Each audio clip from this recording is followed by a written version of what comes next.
साल 1658 जब हिंदुस्तान की सरजमी पर मुगल सल्तनत अपने चरम पर थी, उस वक्त एक ऐसा शहजादा हिंदुस्तान की तख्त की ओर बढ़ रहा था जो सिर्फ हुक्म मानने वाला इंसान नहीं बल्कि एक इंसाफ पसंद इंसान भी था। वह था सुल्तान मुहियुद्दीन मोहम्मद औरंगजेब। औरंगजेब का मानना था कि हुकूमत एक अमानत है जिसे अल्लाह की मर्जी के मुताबिक ही चलाया जाना चाहिए। उसने अपनी ज़िंदगी में कभी भी ऐशो आराम को अहमियत नहीं दी। जब उसके भाई शान शौकत और अन्य ख्वाहिशों में डूबे हुए थे तब वह इबादत और सियासत में व्यस्त रहता था। जब औरंगजेब ने तख्त संभाला तो उसने सबसे पहले सल्तनत में इंसाफ और परहेजगारी को लागू किया। वह अपने खर्च के लिए कभी भी खजाने से पैसा नहीं लेता था। उसने अपना गुजारा कुरान की किताबों को बेचकर और टोपी सीकर किया। वह रातों को उठकर इबादत करता और सल्तनत के हालात पर गौर करता। उसने रिश्वतखोरी, गैर कानूनी टैक्स और ऐशो आराम पर भी रोक लगाई।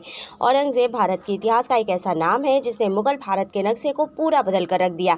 एक ऐसा शख्स है जिसने निर्दयता की हर सीमा को पार किया। हेलो एवरीवन, मैं आकृति अग्रवाल आज आपके सामने एक नया वीडियो लेकर उपस्थित। अपने आज के वीडियो में हम जानेंगे भारत के इतिहास के सबसे धोखेबाज कहे जाने वाले बादशाह औरंगजेब के बारे में। तो चलिए बिना देर के वीडियो को शुरू करते हैं और जानते हैं इस बारे में डिटेल में। औरंगजेब का जन्म 1618 में गुजरात के दाहोद में हुआ था। औरंगजेब शाहजहां और मुमताज महल के तीसरे बेटे और जहांगीर के पोते थे। इनके 3 भाई थे, दारा शिकोह, शाह शुजा और मुरादा बख्श। औरंगजेब एक जालिम बादशाह तो बने ही पर साथ ही एक जालिम बेटा और भाई भी बने। शाहजहां अपने बड़े बेटे दारा शिकोह को हमेशा ही अपने बाकी बेटों से ऊपर रखते थे, जिसकी वजह से औरंगजेब दारा शिकोह को बिल्कुल भी पसंद नहीं करते थे। 1657 की बात है जब शाहजहां की तबीयत अचानक से खराब होनी शुरू हो गई। अब अपनी मौत को करीब आता देख शाहजहां ने अपनी गद्दी अपने सबसे पसंदीदा बेटे को सौंपने का फैसला किया, पर यह फैसला बाकी भाई यानी कि औरंगजेब, शाह शुजा और मुरादा बख्श को बिल्कुल भी मंजूर नहीं था। राज्य को हड़पने के लिए औरंगजेब ने अपने ही दोनों भाइयों के खिलाफ चाल चली। पहले उसने मुराद के साथ मिलकर दारा शिकोह को सामूगढ़ की लड़ाई में हराया। दारा शिकोह किसी तरह से वहां से भाग निकला। कई और लड़ाइयों के बाद दारा शिकोह को एक जनरल ने धोखे से बंदी बना लिया और औरंगजेब के हवाले कर दिया। औरंगजेब दारा शिकोह को उसके बेटे सुलेमान के साथ जेल में डाल देता है। दारा शिकोह को हराने के बाद औरंगजेब ने मुराद को भी ग्वालियर के किले में कैद कर दिया और शाह शुजा भी बर्मा में मारा गया। अब औरंगजेब का रास्ता बिल्कुल साफ हो चुका था। उसने अपने पिता शाहजहां को भी आगरा के किले में कैद किया, खुद को मुगल सल्तनत का बादशाह घोषित कर दिया। राज में आने के 1 साल के अंदर ही उसने अपने एक भाई को बेरहम मौत दी। फटे पुराने कपड़े पहनाकर एक हाथी से बांधकर दारा शिकोह को घसीटते हुए पूरे दिल्ली में घुमाया गया। प्रजा ने अपने राजकुमार के साथ ऐसा अन्याय होता हुआ देखकर बहुत गुस्से में आ गए और सैनिकों पर पत्थर बरसाने लगी। प्रजा में दारा शिकोह के लिए सहानुभूति देखकर औरंगजेब और भी ज्यादा इनसिक्योर हो गया और उसने दारा शिकोह का सर कलम करने का फैसला किया। दारा शिकोह के कटे हुए सर पर 3 बार और तलवार चढ़ाकर उसे खून से लथपथ कर आदेश दिया कि ये सर शाहजहां के सामने ले जाया जाए। अपने प्रिय बेटे का कटा हुआ सर देखकर शाहजहां के पैरों तले ही जमीन खिसक गई। कुछ सालों बाद 1661 में उसने मुराद को भी सजाए मौत दे दी और अपने पिता शाहजहां को आगरा के किले में कैद करने के बाद उसने वहां की वाटर सप्लाई भी बंद कर दी। उसके पिता उसके आगे गिड़गिड़ाए कि वो प्यास से नहीं मरना चाहते, पर औरंगजेब ने उन्हें वैसे ही तड़पते हुए मरता हुआ छोड़ दिया। 8 साल की कैद के बाद 1666 में शाहजहां ने आगरा के किले में ही दम तोड़ दिया। औरंगजेब के परिवार ने उसके कारण जो कुछ भी सहा, ये सब कुछ तो एक शुरुआत थी। अपने शासनकाल में औरंगजेब ने कुछ ऐसे डिसीजंस भी लिए जो सुनकर आज भी सारी दुनिया का दिल दहल जाता है। औरंगजेब की क्रूरता का सबसे पहला उदाहरण सिखों के 9वें गुरु तेज बहादुर थे। सत्ता में आने के बाद औरंगजेब ने कश्मीरी पंडितों पर इस्लाम कबूल करने का दबाव बनाना शुरू कर दिया था। गुरु तेज बहादुर जी उनकी मदद करने के लिए आगे आए। उन्होंने पंडितों को औरंगजेब से ये कहने को कहा कि अगर गुरु साहिब इस्लाम धर्म कबूल कर लेंगे तो वो लोग भी अपना धर्म बदलने के लिए तैयार है। ये बात जब औरंगजेब के कानों तक पहुंची तो उसने गुरु साहिब को मिलने के लिए दिल्ली बुलाया। गुरु साहिब अपने 3 फॉलोअर के साथ दिल्ली के लिए निकले, लेकिन वो दिल्ली पहुँचते उससे पहले ही मुगल सैनिकों ने उन्हें बंदी बना लिया।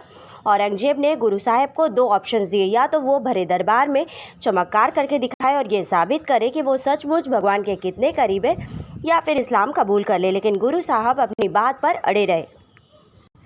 जब लाख कोशिशों और टॉर्चर के बाद भी औरंगजेब को अपना काम बनता नजर नहीं आया तो उसने गुरु साहब के सामने ही उनके तीनों साथियों को टॉर्चर करके मार डाला। एक के शरीर के टुकड़े टुकड़े कर दिए, तो दूसरे को उबलते पानी के बर्तन में डाल दिया, तो तीसरे को जिंदा ही जला दिया। लेकिन इसके बाद भी गुरु साहब ने इस्लाम कबूल करने से साफ इनकार कर दिया, जिसके बाद चांदनी चौक के भरे बाजार में सबके सामने गुरु साहिब का सर कलम कर दिया गया। औरंगजेब की क्रूरता यहीं पर खत्म नहीं हुई। उसका अगला निशाना थे छत्रपति संभाजी महाराज, छत्रपति शिवाजी महाराज के बड़े बेटे। 23 साल की उम्र में अपने पिता को खो देने के बाद संभाजी ने पूरे राज्य की जिम्मेदारी अकेले संभाली। एक दिन औरंगजेब ने संभाजी महाराज को धोखे से बंदी बना लिया और उनके सामने 3 शर्तें रखी। पहली कि वो औरंगजेब को अपना बादशाह मान ले, दूसरी कि मराठा एम्पायर का सारा खजाना मुगलों को दे दिया जाए और तीसरी कि संभाजी महाराज इस्लाम धर्म कबूल कर ले। लेकिन वीर संभाजी महाराज ने किसी भी कीमत पर इन तीनों शर्तों को मानने से इनकार कर दिया और फिर औरंगजेब ने कुछ ऐसा किया जिसने पूरे मराठा साम्राज्य को एक गहरी चोट दे दी। उन्हें ऊंट पर उल्टा लटका दिया गया और पूरे राज्य में घुमाया गया। रास्ते में उन पर पत्थर भी फेंके गए और तो और लोगों को उन पर यूरिनेट करने के लिए भी कहा गया। इस ह्यूमिलेशन के बाद भी औरंगजेब का मन नहीं भरा तो उसने उन्हें जेल में डाल दिया। संभाजी महाराज 40 दिनों तक औरंगजेब की कैद में रहे। 40 दिनों तक हर दिन उन्हें भयानक से भयानक तरीकों से यातनाएं दी गई। हर रोज पूछा गया कि क्या उन्हें शर्तें कबूल हैं, लेकिन संभाजी महाराज टस से मस नहीं हुए। बेरहमी से उनका एक एक नाखून जड़ से उखाड़ दिया गया। उनकी आंखों में लाल मिर्ची डाल दी गई। अलग अलग औजारों से उनकी खाल को छीला गया और फिर लोहे के सरियों से लाल होने तक गर्म करके उनकी आंखों में डालकर उन्हें अंधा कर दिया गया और फिर उनके शरीर के टुकड़े टुकड़े करके नदी में भी फेंक दिए गए। आज ये सब कुछ सुनकर भी रोंगटे खड़े हो जाते हैं, लेकिन ये सब करते समय औरंगजेब जरा भी नहीं कतराया। मुगल डायनेस्टी के पहले बादशाह बाबर ने नॉन मुस्लिम कम्युनिटीज़ पर जजिया टैक्स का नाम का एक टैक्स लगाया था, जिसे बाद में अकबर ने हटा दिया था। लेकिन औरंगजेब को ये मंजूर नहीं था। उसने इस टैक्स को फिर से शुरू कर दिया और यह आदेश दिया कि टैक्स इकट्ठा करते समय नॉन मुस्लिम्स को कुरान के वर्ड्स भी बोलने होंगे, जो कि उन्हें यह जताता था कि वो इन्फीरियर है। कई सारे लोगों को इस्लाम में ज़बरदस्ती कन्वर्ट करवाया। सिर्फ लोग ही नहीं, औरंगजेब ने हिंदू मंदिरों पर भी हमला किया। उसने वाराणसी के विश्वेश्वर मंदिर को तोड़कर ज्ञानवापी मस्जिद बनवाया। औरंगजेब के शासन में कई सारे मंदिरों को तोड़ा और लूटा गया। वहां की मूर्तियों को तोड़ा गया और चुराया गया। यही नहीं, 1645 में औरंगजेब ने गुजरात के चिंतामणि पार्श्वनाथ जैन मंदिर के अंदर एक गाय को भी मार डाला और फिर सारी मूर्तियों को नाक काट दी। औरंगजेब से न जाने कितने मंदिर और गुरुद्वारे तोड़ने का फरमान जारी किया। कई मंदिरों को तोड़कर उनकी जगह मस्जिद बनवाए गए। औरंगजेब ने मुस्लिमों के लिए भी कोई कम मुश्किल नहीं खड़ी की। जो मुस्लिम इस्लाम को कट्टरता से फॉलो नहीं करते थे या फिर मुस्लिम धारणाओं के हिसाब से नहीं चलते थे, वो उन्हें भी सजा देता था। वो अपने ही लोगों के लिए एक अच्छा बादशाह नहीं बन पाया। अच्छा इंसान बनना तो बहुत ही दूर की बात है। मुगलों ने भारत पर लगभग 300 वर्षों तक राज्य किया और दुख की बात तो ये है कि भारत की लोगों के साथ इतने जुल्म करने के बाद भी आज भी हमारा इतिहास उनके पॉइंट ऑफ व्यू से सिखाया और पढ़ाया जाता है। औरंगजेब के बारे में आज भी कई लोग यही कहते हैं कि वो एक बेहतरीन बादशाह था।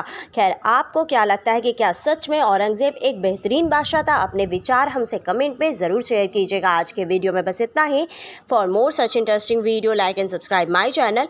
Thank you. Bye bye.